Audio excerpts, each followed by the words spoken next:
Hi friends, ഇന്ന് നമ്മുടെ പുതിയ വീഡിയോയിലേക്ക് എല്ലാവർക്കും സ്വാഗതം.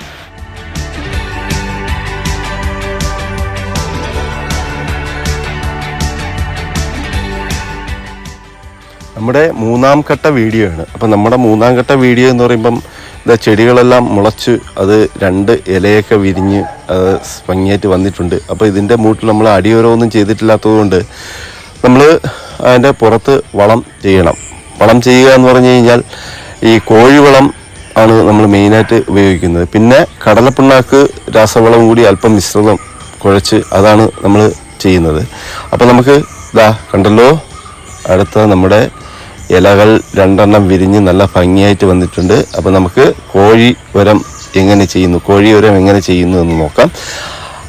കോഴിവരം എന്ന് പറയുമ്പോൾ നമ്മൾ ഒരുപാടൊന്നും വാരി ഇടേണ്ട കാര്യമില്ല, കുറച്ചിട്ടാൽ മതി, കുറച്ച് കോഴിവരം ഇട്ടാൽ മതി. അതിൻ്റെ കൂടെ നമുക്ക് കുറച്ച് കടലപ്പിണ്ണാക്കും രാസവളം ലക്കറി മിക്സർ എന്ന് പറയുന്ന രാസവളം കൂടി ചേർത്തുകൊണ്ട് വേണം ഇടാൻ. അപ്പോൾ ഇത് ഒരുപാട് വാരി ഇടരുത്. ഒരു മൂട്ടിന് 5 ഗ്രാം എന്നുള്ള കണക്കിൽ വേണം ഇടാൻ. ഒരുപാട് വാരി ഇട്ട് കഴിഞ്ഞാൽ മൂട് ചെത്ത് ഇല്ലാതായി പോവും. അപ്പോൾ അത് ഒഴിവാക്കാൻ വേണ്ടിയാണ് നമ്മൾ അങ്ങനെ ചെയ്യുന്നത്. അതായത് നമ്മുടെ ഇല നമ്മൾ 3-4 ഘട്ടമായിട്ടാണ് കാണിച്ചത് കൊണ്ടാണ് നമുക്ക് ഇത് കാണിച്ചത്. അപ്പോൾ ഇലയൊക്കെ 2 തട്ട് വിരിഞ്ഞു കഴിഞ്ഞു. 2 തട്ട് പിന്നെ ശ്രദ്ധിക്കാനുള്ള കാര്യം, മൂട്ടിൽ അതിൻ്റെ ചുവട്ടിൽ തന്നെ ശകലം മണ്ണ്, ഈ വളം മൂടാൻ വേണ്ടിയുള്ള ശകലം മണ്ണ് ഇട്ട് കൊടുക്കണം. കാര്യം ഈ ചെടികളുടെ എല്ലാം വേര് പുറത്തേക്കാണ് വരുന്നത്. അപ്പം പുറത്തേക്ക് വരുമ്പം മാത്രമേ ഇത് വലിച്ചെടുക്കുള്ളൂ. അപ്പം മണ്ണുണ്ടെങ്കിൽ മാത്രമേ നല്ല വേരുകൾ വരികയും ആ രീതിയിൽ തന്നെ ചെടികൾ നല്ല ഭംഗിയായിട്ട് തഴച്ച് വളരുകയും ചെയ്യുള്ളൂ. അപ്പം ശ്രദ്ധിക്കാനുള്ള കാര്യം, നമ്മൾ വളമിട്ട് കഴിഞ്ഞാൽ കളഞ്ഞിട്ട് പോകരുത്. അതിൻ്റെ മൂട്ട് അല്പം മണ്ണ് 4 സൈഡിൽ നിന്നും കൂടി പറിച്ച് ഒരല്പം മണ്ണ് ഇട്ട് കൊടുക്കേണ്ടത് അത്യാവശ്യമാണ്.